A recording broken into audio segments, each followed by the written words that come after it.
అన్వయ మంత్రి. రచన వసుంధర. చందమామ కథ. ఒకానొకప్పుడు కోసల దేశాన్ని చిత్రముఖుడనే రాజు పరిపాలించేవాడు. ఆయన మంత్రి సుబుద్ధి. పేరుకు పూర్తిగా వ్యతిరేకం. తన మంత్రి అవినీతిపరుడని తెలుసుకునేందుకు రాజుకి ఎంతో కాలం పట్టలేదు. ఆయన అసలు విషయం బయట పెట్టకుండా సమర్థుడు, నీతిపరుడు, నిజాయితీని నమ్మినవాడు అయిన వ్యక్తి కోసం స్వయంగా అన్వేషించసాగాడు. చివరికి ఒక గ్రామంలో గురుకులం నడుపుతున్న అన్వయుడు అన్ని విధాలా మంత్రి పదవికి తగినవాడని ఆయన నిర్ణయించి ఈ విషయం లేఖ ద్వారా అన్వయుడికి తెలియపరిచాడు. అన్వయుడు దీనికి ఆశ్చర్యపడి వెంటనే రాజధానికి బయలుదేరి చిత్రముఖుణ్ణి కలుసుకొని, ప్రభూ, గురుకులాన్ని నడుపుకోవడంలో నాకెంతో తృప్తి ఉంది. రాజకీయాలు నాకు నచ్చవు. ఈ విషయం మీకు లేఖ ద్వారా తెలియపరచడం మర్యాద కాదని స్వయంగా చెప్పుకునేందుకు వచ్చాను. నాకు మంత్రి పదవి వద్దు అన్నాడు. చిత్రముఖుడు అన్వయుడితో, మీకు పదవి వ్యామోహం లేదు. మీ వంటి వారే మంత్రి పదవికి అర్హులు. నా మంత్రి సుబుద్ధి పదవి వ్యామోహంతో అవినీతికి పాల్పడ్డాడు. ధన వ్యామోహంతో ప్రజాక్షేమాన్ని మరిచాడు. అందుకే అతన్ని పదవి నుంచి తొలగిస్తున్నాను. ప్రజాక్షేమాన్ని కోరి మీరు ఈ పదవిని స్వీకరించి అసమర్థులను కనిపెట్టి వాళ్లను తగు రీతిగా శిక్షించండి. సమర్థులకే అన్ని పదవులు లభించేలా చూడండి. మీ గురుకులం నడిపే ఏర్పాట్లను నేను చేస్తాను అన్నాడు రాజు. రాజు మాటలు కాదనలేక అన్వయుడు మంత్రి పదవికి ఒప్పుకున్నాడు. అన్వయుడు మంత్రి కావడం, తన పదవి పోవడం సుబుద్ధికి ఆశ్చర్యాన్ని కలిగించింది. అయితే ఇలా జరుగుతుందని ముందుగా నాకు తెలియపోవడం వల్ల తన తప్పులు దాచిపెట్టుకునే అవకాశం లేకపోయింది. మొదటి రోజునే అన్వయుడు సుబుద్ధి కారణంగా జరిగిన పొరపాట్లు చాలా తెలుసుకుని అతన్ని సంజాయిషి అడిగాడు. సుబుద్ధికి ఏం చెప్పాలో తెలియక, పొరపాట్లు జరిగిన మాట వాస్తవం, కానీ నేను నిర్దోషిని.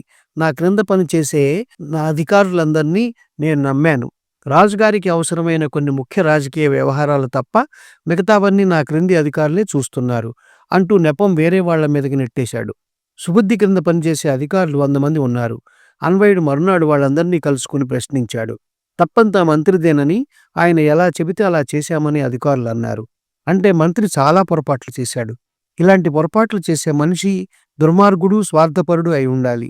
మంత్రి అలాంటి వాడు అనడానికి మీ దగ్గర రుజువులున్నాయా అని అడిగాడు అన్వయుడు.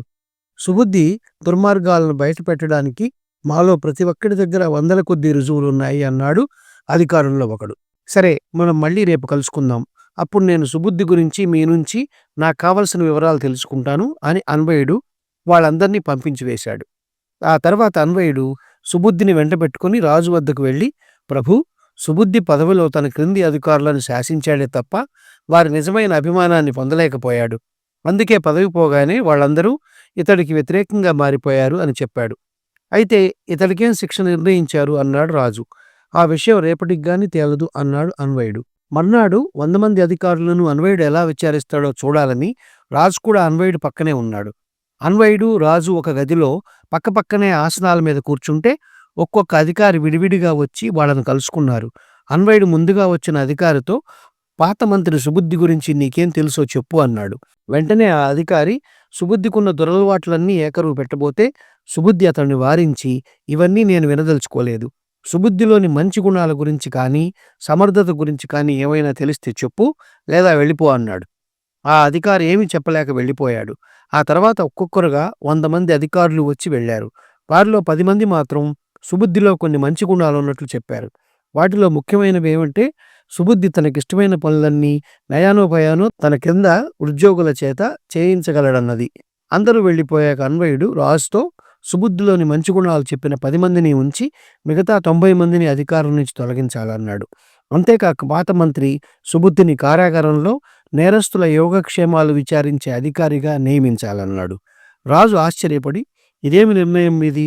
తప్పు చేసిన సుబుద్ధికి వేరే పదవి ఇవ్వాలంటున్నారు. సుబుద్ధి మాట విన్న క్రింది ఉద్యోగుల్ని పనిలోంచి తీసేయాలంటున్నారు.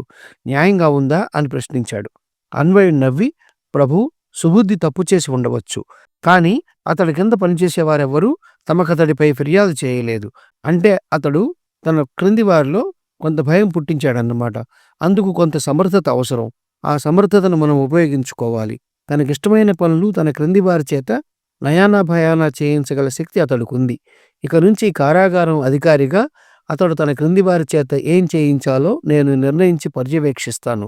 ఆ విధంగా ఎందరో నేరస్తులను సంస్కరించవచ్చు. అదీ కాక ఈ ఉద్యోగం వల్ల సుబుద్ధి ఎక్కువసేపు కారాగారంలో నేరస్తుల మధ్య గడపాలి.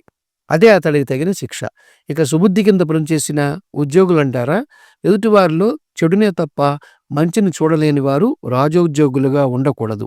అందుకే అటువంటి వారైన 100కి 90 మందిని పనిలోంచి తీసివేయాలన్నాను అన్నాడు.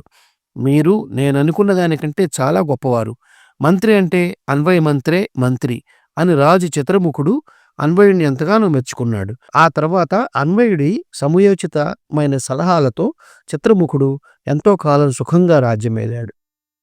ఈ కథ నచ్చినట్లయితే షేర్, లైక్, సబ్స్క్రైబ్ చేసి పక్కనున్న గంట ఐకాన్ని కొట్టండి.